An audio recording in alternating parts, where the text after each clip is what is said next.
Bienvenue sur Top Invest, la chaîne des tops d'investissement. Ici, on parle essentiellement d'entreprises de qualité. Alors, il y a quelques mois, j'ai fait une vidéo sur la compagnie Lyondell Basel Industries. Donc, sur cette vidéo-là, il était mentionné que c'est une entreprise qui était sous-évaluée. Donc, la vidéo datait du mois d'août 2021, d'accord?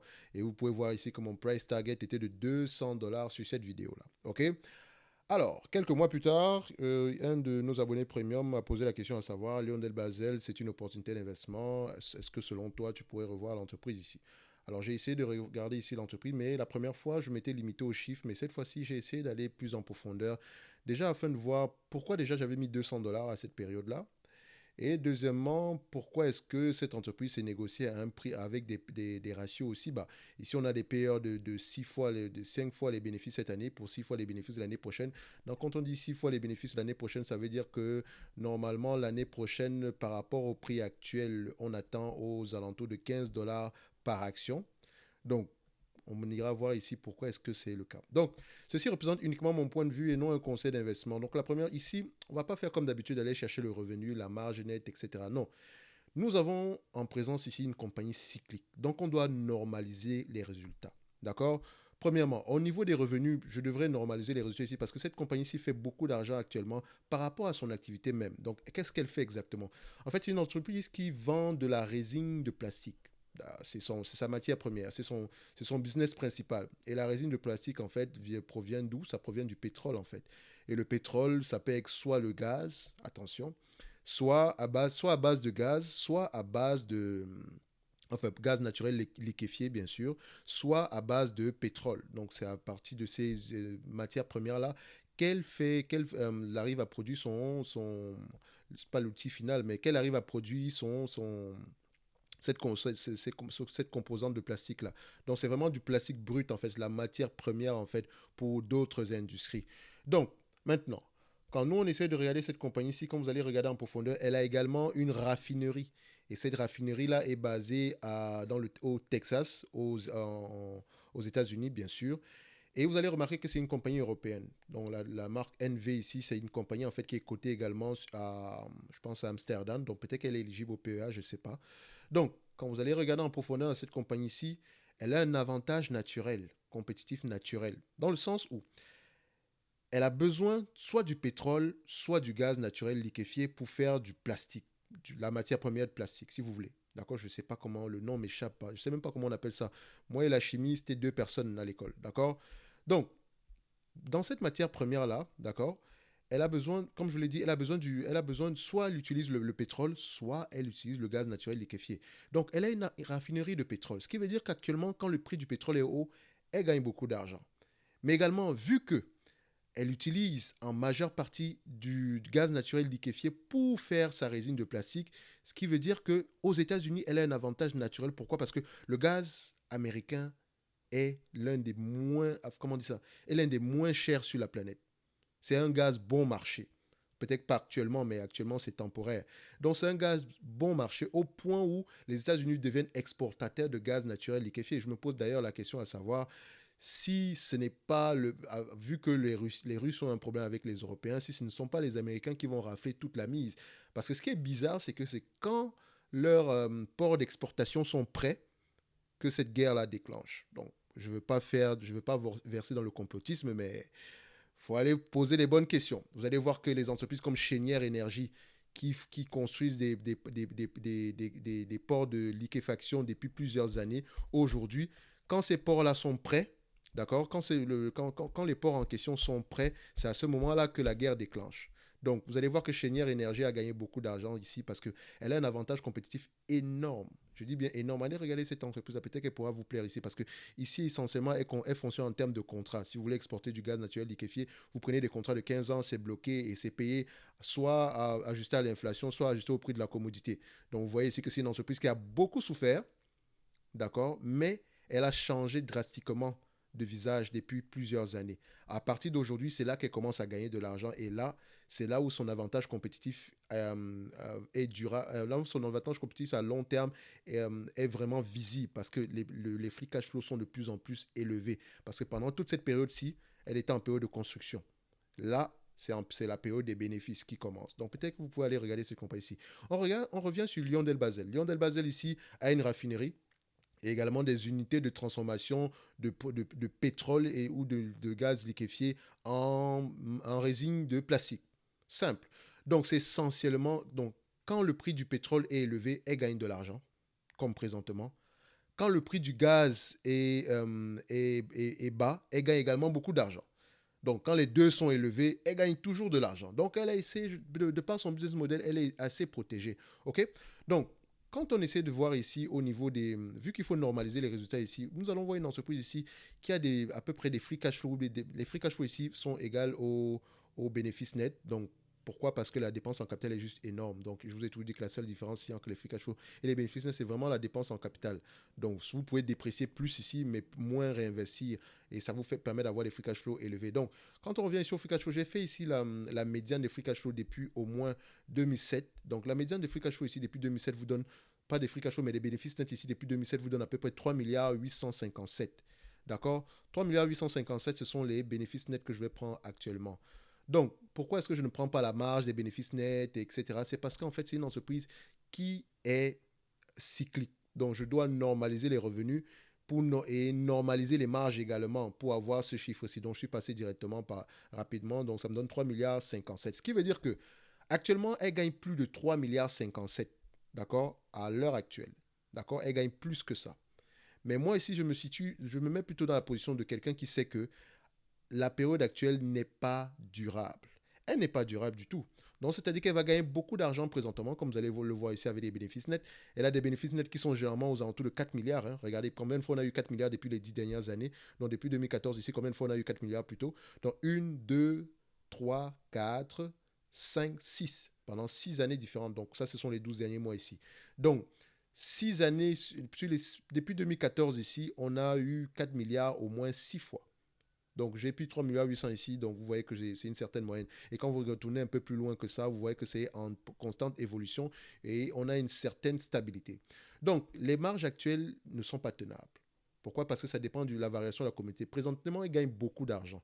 Donc, non seulement avant, le marché avait l'habitude de ne pas payer des multiples élevés sur cette compagnie-ci. Elle avait l'habitude de payer environ 10 fois les bénéfices par là. Je dirais même 9 fois les bénéfices pour cette compagnie-ci. Mais on va se dire 10 fois les bénéfices. Et actuellement, on paye à 5 fois les bénéfices. Ça ne veut pas dire qu'on est sous-évalué. Ça veut juste dire que la période actuelle, le marché anticipe dire que ce n'est pas durable. Ils vont peut-être gagner beaucoup d'argent, mais vu qu'on sait que ça va baisser avec le temps, il faut qu'on se protège. Donc, nous, on normalise ici. Donc, non seulement on normalise, ça nous donne maintenant ici 3 milliards 857. Et en plus de cela, on doit trouver les PER. D'accord. Donc, les PER ici sont, je vais prendre des PER de 10, 13 et 15. D'accord? J'aurais une préférence pour 15, mais le marché s'en fout de la préférence que moi j'aurais. D'accord? Il a l'habitude de payer 10 fois ici. Donc, ça peut rester comme ça pendant très très longtemps. Donc, si le marché paye 10 fois, donnez-lui ce qu'il paye d'habitude. Nous, on ne veut pas se tromper à la fin de la journée. On veut voir si à 10 fois, l'entreprise ici est correcte en termes de revenus. D'accord? Donc, qu'est-ce que ça va nous donner ici en termes de calcul? On a tous nos éléments nécessaires. On a nos free cash flow à 3 milliards 857, d'accord, ou bénéfice net. On a nos PER, mais également, qu'est-ce qu'il nous manque? Il nous manque ici la dette nette. Quand vous allez voir la dette nette sur Yahoo Finance ici, donc je vais utiliser directement sur le logiciel, si on va se rendre compte qu'elle a une dette nette de 6 milliards 800, donc presque pas de dette, d'accord? Et dans ce 6 milliards 800, elle a combien d'actions? Elle a à peu près 327 ou 328 millions d'actions. Et quand on regarde ici, le nombre d'actions a tendance à diminuer avec le temps. Donc quand on va regarder ici plus haut, donnez-moi juste un instant. Voilà. Le nombre d'actions ici, 500 millions en 2007, 334 millions en date d'aujourd'hui. Et voilà, depuis à peu près 2 ans, c'est à peu près stable. Également, vous pouvez voir ici que le dividende est à peu près croissant. Bon, enfin, quand je dis croissant, il est à peu près l'air stable parce qu'on a eu 5 dollars l'action ici, 4 dollars en 2012 et 2 dollars en 2013. De 2013 à aujourd'hui, on a une certaine évolution. Donc, le but n'est pas de savoir si le dividende va évoluer ou pas. Il faut savoir si le dividende, déjà à l'heure actuelle, il est safe. C'est la première chose. Donc, quand on va aller regarder les rapports financiers, quand on va aller faire l'évaluation ici, qu'est-ce que ça va nous donner? J'ai pris 10, 13, 15 comme PER, 3 milliards 857 comme free cash flow ou bénéfice net ici directement. 10 fois les bénéfices, moins la dette nette, ça donne 97 dollars l'action. 13 fois les bénéfices moins la dette nette, ça donne 132 dollars l'action. Et 15 fois les bénéfices moins la dette nette, ça donne 155 dollars l'action. Alors vous allez me dire, mais comment est-ce que tu as fait pour trouver 200 dollars l'action la dernière fois? Mais je pense que la dernière fois, j'avais utilisé 4 milliards comme marge, comme free cash flow. C'est pas que je me suis trompé à la fin de la journée. En fait, le problème est que j'ai pris un multiple trop élevé. D'accord? En prenant un multiple trop élevé, vous pouvez vous tromper. Et le marché ne va pas payer exactement ce que vous espérez sur une entreprise. Donc, si je prends par exemple des multiples de 20 ici, je vais tomber à 200 dollars l'action. Est-ce que ça veut dire que ça vaut 200 dollars l'action? Est-ce que ça veut dire que le marché va payer 20 dollars ici? Soyons raisonnables, je pense que non. Le marché ne va pas payer 20 dollars, 200, le marché ne va pas payer ce montant-ci. OK? Il ne paiera pas ce montant-ci. Le marché paiera entre 10 et 15 fois les bénéfices. 15 fois, c'est une espérance même. D'accord? Donc, je dirais à 10 fois les bénéfices, c'est ce que le marché va payer. Donc, si le marché paye déjà ceci, 10 fois les bénéfices, est-ce que ça veut dire on est sous-évalué ici ou bien on est surévalué? On est correctement évalué au prix actuel. Je dirais même qu'on est sous-évalué. Et je vais vous dire pourquoi on est sous-évalué. Vous voyez ces 3,857 milliards, à quoi ils vont servir? Ils vont servir à repayer les actions. Ils vont servir à payer le dividende. Ils vont servir à repayer la dette. D'accord? On a ici près de 6 milliards 700 en termes de dette nette. Ça fait 2 ans de free cash flow uniquement. D'accord? En 2 ans, elle paye la dette. D'accord? Et maintenant, ce qui va vous rester, c'est 3 milliards 857 chaque année. Minimum en termes de moyenne, si on reste à peu près à la moyenne de ce qu'on a eu par le passé. D'accord? Donc, on aura 3 milliards 857 en moyenne. Et ce 3 milliards 857, on fait quoi avec? Comme je vous l'ai dit, dividendes, rachat d'actions ou repaiement de la dette. Admettons qu'on a repayé la dette au complet. Qu'est-ce qu'on va faire avec? Rachat d'actions et dividendes. Actuellement, ce qui veut dire que chaque année, on va vous distribuer 3 milliards 857 divisé par la capitalisation boursière actuelle, qui est à peu près de 29 milliards 200. Je vais l'arrondir à 29 milliards 200, divisé par 29 milliards 200. Ça veut dire ici que nous avons un rendement de 13%. Donc, si cette entreprise, si vous reverse la totalité des free cash flow en termes de dividendes, vous aurez un rendement de 13%.